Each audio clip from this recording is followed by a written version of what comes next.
Hermes was born to the divine Maya and the mighty Zeus. As was his way, Zeus fell head over heels in love with Maya, and she soon became pregnant with Hermes. Hermes was born in a small cave. At dawn, he came into the world, and by that very afternoon, he had already grown strong enough to walk. Without his dear mother Maya knowing, Hermes quietly sneaked out of the cave. He discovered Apollo's herd of cattle and decided to steal them. The clever Hermes drove the cattle away. He tied branches to their tails so that they would brush away their tracks, making it impossible for anyone to follow them. After hiding the herd in a secret place, he quickly returned to the cave and lay down beside his mother, pretending to be a helpless baby. When Apollo returned, he was shocked to find that his cattle were gone.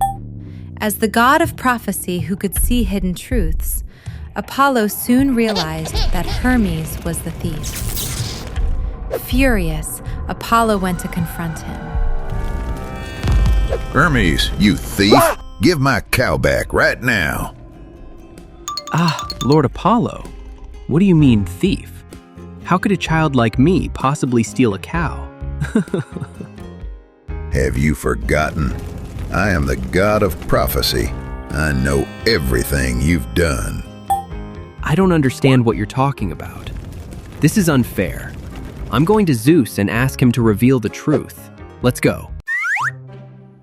Hermes and Apollo went to Mount Olympus to find Zeus and told their stories.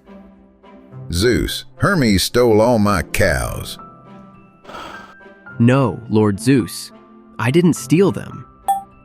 Though Zeus had never seen Hermes before, he recognized him as his son at a glance. He was also delighted by Hermes' cleverness, stealing the cattle the very day he was born and hiding them so perfectly. Hermes, from this day forward, I appoint you as the god of messengers. Now, return Apollo's cattle. And so, Hermes became the god of messengers by his own wit on the very day he was born. Apollo got his cattle back from Hermes, but he still felt a little resentful. Then Hermes pulled out a lyre made from a tortoise shell and began to play. Apollo, who loved music, was completely captivated by the beautiful sound. Sensing Apollo's feelings, Hermes kindly gave him the lyre as a gift. Apollo was so pleased that he gave Hermes his golden staff and even some of his cattle in return.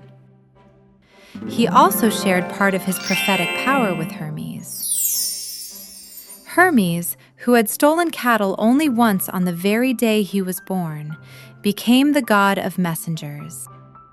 He received cattle and a golden staff, and even gained the gift of prophecy. Isn't that amazing? Next time, I'll tell you the story of how Persephone, another child of Zeus, came to be born.